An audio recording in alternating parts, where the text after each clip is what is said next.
السلام علیکم ورحمۃ اللہ۔ فیاض جمیل بھائی، آپ لکھتے ہو، پوچھتے ہو کہ ووٹ دینا حرام ہے اور جمہوریت کفر ہے۔ بے شک ووٹ دینا حرام ہے اور جمہوریت جو ہے وہ کفر ہے، جیسا کہ ہر ذی شعور یہ جانتا ہے سوائے بے وقوف کہ حاکمیت اعلیٰ اللہ سبحانہ و تعالی ہی کی ہے۔ اللہ سبحانہ و تعالی نے قرآن مجید میں اور سورۃ یوسف کے اندر یہ بات واضح طور پر بیان فرما دی، ان الحکم الا للہ، حاکمیت اعلیٰ اللہ وحدہ لا شریک کی ہے، جو اس کل کی کل کائنات کا خالق ہے اور داتا ہے۔ جبکہ جمہوریت کے اندر الیکشن، ووٹ اور پارٹی کے اندر حاکمیت اعلیٰ کا اختیار عوام کو اور عوام کے عوامی نمائندوں کو سونپ دیا جاتا ہے۔ پارلیمنٹ کا نظام، ووٹنگ کا نظام، یہ سب ہر سمجھنے والے کی آنکھ سامنے موجود ہے۔ اب اعتراض یہ کیا جاتا ہے کہ جو لوگ جمہوریت کا ووٹ اور الیکشن اور پارلیمنٹ کا قانون ساز اس کمیٹی کا حرام ہونا بتاتے تھے، وہ خود اس حرام کے اندر آج ملوث ہیں۔ مراد جماعت الدعویٰ پاکستان اور آج اس کا نام ہے مرکزی مسلم لیگ۔ بات یہ ہے کہ ووٹ اور الیکشن کل بھی حرام تھا اور آج بھی حرام ہے۔ ووٹ اور الیکشن کی ایک دوسری بڑی خرابی یہ ہے کہ یہ پارٹیوں، گروہوں اور فرقوں کو جنم دیتی ہے، یا یہ نظام فرقہ واریت کو جنم دیتا ہے، جبکہ قرآن کہتا ہے وَاعْتَصِمُوا بِحَبْلِ اللَّهِ جَمِيعًا وَلَا تَفَرَّقُوا، اللہ کی رسی کو، حبل اللہ کو مضبوطی سے پکڑ لو، تفرقوں میں مت بٹو۔ اسلام جو ہے وہ اتحاد کا، ایمان کا، یقین کا، نظم کا درس دیتا ہے اور تعلیم دیتا ہے، اور جمہوریت وہ پارٹی در پارٹی بنانے کی طرف لوگوں کو رہنمائی کرتی ہے، اور ہر پارٹی کا یہ دعویٰ ہوتا ہے کہ حل صرف ہم ہی ہیں۔ رہ گیا معاملہ جماعت الدعویٰ کا جمہوریت میں آنا، تو یہ جماعت الدعویٰ کی غلطیوں میں سے ایک بہت بڑی غلطی ہے۔ اس جماعت کو اللہ نے شہداء کے خون کے ذریعے بلندیاں عطا فرمائیں، اور اس جماعت کا ذلیل اور رسوا ہونا ہے ووٹ، الیکشن اور پارٹی کے ذریعے۔ الا من تاب وآمن وعمل صالحا، قرآن کا صاف صاف پیغام ہے۔ اب کچھ بے وقوف کہتے ہیں کہ امیر محترم کا حکم ہے اور امیر محترم کی اطاعت کرنی ہے، تو نبی محترم محمد رسول اللہ صلی اللہ علیہ وسلم کا فرمان ہم سب کے لیے، کوئی اہل حدیث مسلمان ہے تو کوئی بریلوی مسلمان ہے تو کوئی دیوبندی مسلمان ہے تو کوئی زیدی مسلمان ہے تو کوئی جعفری مسلمان ہے، لا طاعۃ لمخلوق فی معصیۃ الخالق۔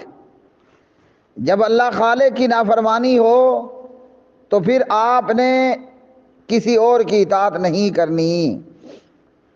اس لیے اللہ سبحانہ و تعالیٰ نے ہمیں آزاد پیدا کیا، کسی پروفیسر کا، کسی انجینئر کا اللہ رب الرحمن نے ہمیں مقلد پیدا نہیں کیا، الا یہ کہ بندے کے دماغ میں، کھوپڑی میں کر لو، الا یہ کہ بندے کی کھوپڑی کے اندر بھیجے کی بجائے بھوسا بھرا پڑا ہو۔ لیکن جس وقت میں آپ سے بات کر رہا ہوں آج جنوری ہے، اور اس وقت میں بھوسا بھی بہت مہنگا ہے۔ جنوری کا مہینہ، سردی اپنے عروج پر، بھوسا بھی کسی ردی چیز کا نام نہیں ہے، بھوسا بھی بہت قیمتی چیز ہے۔ تو یہ اس سے بھی کہیں زیادہ گھٹیا چیز کھوپڑی میں بھری پڑی ہے۔ اس لیے حرام اور حلال کے مقابلے میں کسی پروفیسر اور کسی انجینئر کی بات کو تسلیم نہیں کیا جائے گا، چاہے وہ کتنا ہی قابل صد احترام کیوں نہ ہو۔ تو یہ جماعت الدعوہ کی ایک بہت بڑی غلطی ہے، اور قرآن نے ان کو ایک راستہ دے رکھا ہے، الا من تاب وآمن وعمل صالحا۔ رہ گیا معاملہ کہ جو علماء کرام شورا اور خلیفہ اور خلیفے کے ذریعے انتخاب کرنے کی باتیں کرتی ہیں، وہ علماء کرام صرف زبانی تیر چلاتے ہیں۔ میرے بھائی، علماء کو جو اللہ نے دیا وہ وہی تیر ہی چلائیں گے نا۔ بے ادب بے نصیب ہوتا ہے، یہ بھی یاد رکھ لو۔ اللہ سبحانہ و تعالیٰ نے علماء کرام کو زبان دی ہے، علم دیا، قلم اور دوات دیا، تو علماء دین جو ہے وہ آپ کو زبانی ہی تو بتا سکتے ہیں۔ علماء دین کے پاس کوئی تلوار کوئی بندوق نہیں ہوتی، اہل علم کا ہتھیار قلم ہے اور دوات ہے۔ تو اہل علم اور علماء کرام آپ کو زبان ہی سے، قلم ہی دوات کے ذریعے ہی سے سمجھائیں گے۔ علماء کرام آپ کو بندوق سے شوٹ کر کے تو بتانے والے نہیں، کیونکہ یہ اہل سنت کے علماء کرام ہیں۔ یہ الخوارج من کلاب النار کے علماء کرام تو ہیں نہیں کہ پہلے آپ کی کھوپڑی کو گولی سے اڑائیں پھر آپ کو بتائیں۔ تو علماء کرام زبان ہی کے ذریعے بتایا کرتے ہیں، کیونکہ علماء کے پاس جو علم ہے، علم کے ساتھ بندوق کا کوئی تعلق نہیں ہے۔ علماء کرام اور اہل علم کے پاس قلم دوات ہے، تو بھائی وہ آپ کو قلم دوات سے ہی بتائے گا۔ تیسرا پوائنٹ آپ کا اعتراض یہ ہے کہ جہاد بھی سیف، کلمہ گو مسلمانوں کے خلاف اور حکمرانوں کے خلاف بندوق اٹھانا، تلوار اٹھانا حرام ہے۔ ہمیں ہمارے پیارے نبی محمد رسول اللہ صلی اللہ علیہ وسلم کی شریعت یہ اجازت نہیں دیتی ہے کہ کوئی مسلمان کسی مسلمان پر اپنا تیر، اپنی تلوار، اپنی بندوق کو سیدھا کرے۔ مسلمانوں پر اور مسلم حکمرانوں پر بھلے فاسق فاجر ہیں، ان پر تلوار اٹھانا، نبی رحمت علیہ السلام نے فرمایا جس نے مسلمان کی طرف تلوار کو سیدھا کیا فلیس منا، وہ ہم میں سے نہیں، او کما قال علیہ الصلوۃ والسلام۔